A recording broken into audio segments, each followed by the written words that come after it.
আসসালামু আলাইকুম প্রিয় জব প্রত্যাশী বন্ধুরা। আনসার ব্যাটালিয়নে সিপাহী পদে একটি বিশাল নিয়োগ বিজ্ঞপ্তি প্রকাশিত হয়েছে। তো ভিডিও শুরুতে আনসার ব্যাটালিয়নের জব সম্পর্কে কিছু গুরুত্বপূর্ণ তথ্য শেয়ার করে তারপর মূল ভিডিওতে চলে যাব। আনসার ব্যাটালিয়নে চাকরি কেন করবেন? প্রথমত, পূর্বে এই পদে চাকরিতে স্থায়ী হতে প্রশিক্ষণ পরবর্তী 6 বছর সন্তোষজনক চাকরি করা লাগতো। এরপর চাকরিতে স্থায়ী করা হতো, কিন্তু বর্তমানে আনসার ব্যাটালিয়নের আইন অনুযায়ী এই পদের চাকরি 0 থেকে স্থায়ী করা হয়েছে, অর্থাৎ শিক্ষানবিশকাল 2 বছর সমাপনার্থে এই পদে চাকরি স্থায়ী করা হবে। তো দ্বিতীয়ত, আনসার ব্যাটালিয়নের একজন সৈনিক চাকরিতে প্রবেশের পর অন্যান্য সাধারণ সরকারি চাকরিজীবীদের মতো 60 বছর পর্যন্ত চাকরি করতে পারবেন। তো এখন আলোচনা করব এই পদের বেতন ভাতা ও অন্যান্য সুযোগ সুবিধা নিয়ে। তো এখানে যে বেতন ভাতার বিষয়ে বলা আছে যে সাফল্যের সাথে প্রশিক্ষণ সম্পন্নকারী সদস্যদের 2015 এর জাতীয় পে স্কেল অনুযায়ী 17তম গ্রেড অর্থাৎ 9000 থেকে 21800 এবং বিধি মোতাবেক প্রাপ্য অন্যান্য বেতন ভাতাদি সহ আনসার ব্যাটালিয়নের সিপাহী পদে নিয়োগ প্রদান করা হবে। ট্রেইনি রিক্রুট সিপাহী পদে নির্বাচিত প্রার্থীর মৌলিক প্রশিক্ষণ সফলভাবে সমাপনান্তে আনসার ব্যাটালিয়নে যোগদানের তারিখ হতে তার 2 বছরের শিক্ষানবিশকাল শুরু হবে। এখানে বলছে যে আপনি যখন প্রশিক্ষণ শেষ করে চাকরিতে প্রবেশ করবেন, এরপর আপনাকে 2 বছর শিক্ষানবিশকাল অতিক্রম করতে হবে। এই 2 বছরের ভিতরে যদি আপনার কোনো ত্রুটি বিচ্যুতি ধরা পড়ে তাহলে আপনাকে চাকরি হতে অব্যাহতি দেওয়া হবে। তো শিক্ষানবিশকাল হিসেবে যোগদানের তারিখ হতে 2 বছর সন্তোষজনকভাবে চাকরি পূর্ণ হলে তাকে সিপাহী পদে স্থায়ী করা হবে।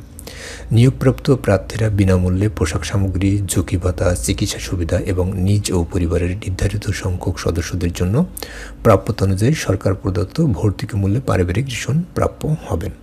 তো এই রেশন প্রাপ্যর ক্ষেত্রে সর্বোচ্চ 4 ইউনিট রেশন আপনি পাবেন। 4 ইউনিটের বেশি আপনাকে এই রেশন সুবিধা দেওয়া হবে না। এর সাথে আছে ঝুঁকি ভাতা এবং আপনাদের সরকারি পোশাক সামগ্রী, এই সুবিধাও আপনারা এখান থেকে পাবেন এবং চিকিৎসা সুবিধা পাবেন ফ্রি। তো এরপরে যে বিষয়টি আলোচনা করব সেটি হচ্ছে আপনার দায়িত্ব কোথায় পড়বে, অর্থাৎ কোথায় ডিউটি পড়তে পারে। তো আনসার ভিডিপির যে 40 থেকে 42টি ব্যাটালিয়ন আছে এবং একটি স্পেশাল বা এজিবি আছে, অর্থাৎ আনসার ক্যাট ব্যাটালিয়ন আছে, তার যে কোনো একটিতে আপনাকে দায়িত্ব বা পোস্টিং দেওয়া হতে পারে। এছাড়াও সরকার কর্তৃক যে কোনো স্থানে আপনার পদায়ন হতে পারে।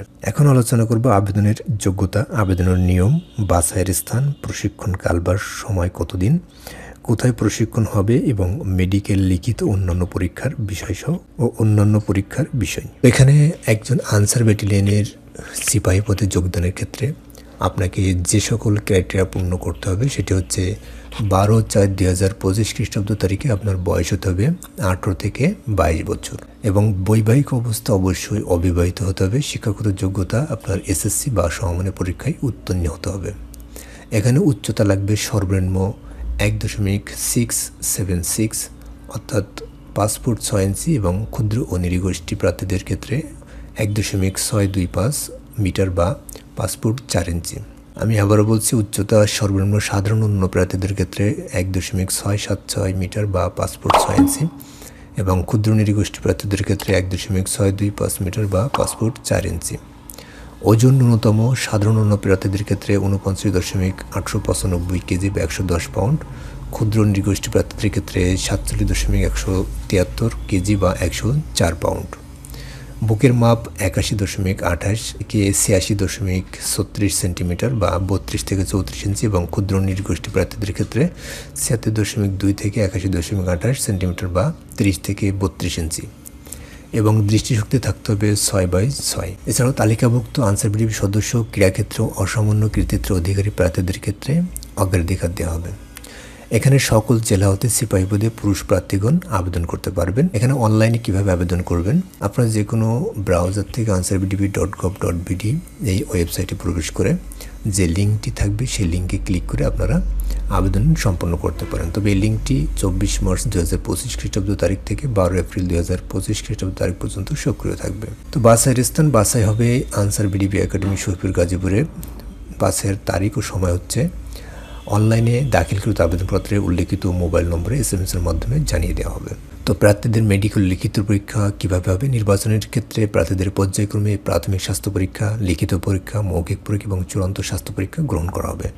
শুধুমাত্র প্রাথমিকভাবে নির্বাচিত প্রার্থীদেরকেই blood sugar, HbA1c, HbS-AG, NT-HCV, serum creatinine, dope test সম্পন্ন করা হবে। উল্লেখ্য, ব্লাড সুগার, এআইসি এবং সেরাম ক্রিয়েটিনিন পরীক্ষায় যোগ্য, এইচবিএজি ও এনটিএইচসিবি রক্ত পরীক্ষায় নেগেটিভ এবং ডোপ টেস্ট ইউরিন পরীক্ষায় নট ডিটেক্টেড ফলাফলপ্রাপ্ত প্রার্থীগণই চূড়ান্তভাবে নির্বাচিত বলে গণ্য হবেন।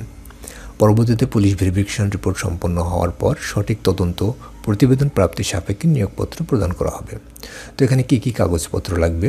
প্রথম শ্রেণীর গেজেটেড অফিসার কর্তৃক শিক্ষাগত যোগ্যতার মূল অথবা সাময়িক সনদপত্রের সত্যায়িত ফটোকপি এবং 6 কপি সম্পাদিত তোলা পাসপোর্ট সাইজের রঙিন ছবি, সংশ্লিষ্ট ইউনিয়ন পরিষদ চেয়ারম্যান, পৌরসভা মেয়র অথবা ওয়ার্ড কাউন্সিলর কর্তৃক প্রদত্ত নাগরিকত্ব সনদপত্র, এনআইডি বা জাতীয় পরিচয়পত্রের সত্যায়িত ফটোকপি এবং অভিভাবকের সম্মতিপত্র, প্রার্থী অবিবাহিত মর্মে সংশ্লিষ্ট ইউনিয়ন পরিষদ চেয়ারম্যান বা ক্ষেত্রমত পৌরসভার মেয়র বা সিটি কর্পোরেশনের ক্ষেত্রে সংশ্লিষ্ট ওয়ার্ড কাউন্সিলর কর্তৃক প্রদত্ত সনদপত্র, অনলাইনেতে ডাউনলোডকৃত প্রিন্ট করা আবেদনপত্র ও প্রবেশপত্র এবং লিখিত মৌখিক পরীক্ষা আবেদন হওয়ার সময় জাতীয় পরিচয়পত্র এবং সকল সনদপত্রের মূল কপি অবশ্যই প্রদর্শন করতে হবে।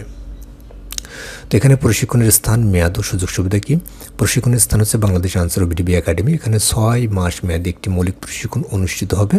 এই মৌলিক প্রশিক্ষণের সন্তোষজনক প্রশিক্ষণ সমাপ্তির শেষেই আপনাকে স্থায়ীভাবে নিয়োগ দেওয়া হবে।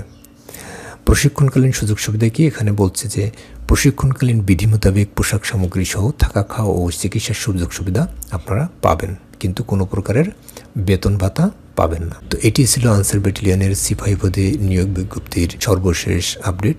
তো যারা আপনারা এই পদের জন্য নিজেকে যোগ্য হিসেবে বিবেচিত মনে করেন বা নিজেকে যোগ্য মনে করেন, তারা যথেষ্ট সময় হাতে রেখেই বা নির্ধারিত সময় হাতে রেখে আবেদনপত্র সাবমিট করুন। কারণ শেষ সময় অনেক সময় আবেদন সাবমিট করা বা আবেদন ফর্ম পূরণ করতে অনেক অসুবিধার সম্মুখীন হতে হয় বা সার্ভারের সমস্যা থাকে। তাই আপনারা প্রথম থেকেই, যারা এই পদে চাকরি করতে ইচ্ছুক, তারা প্রথম থেকে আবেদনের জন্য প্রস্তুতি নিয়ে আবেদন করে ফেলুন। এই প্রত্যাশায় এখানে শেষ করছি। আসসালামু আলাইকুম।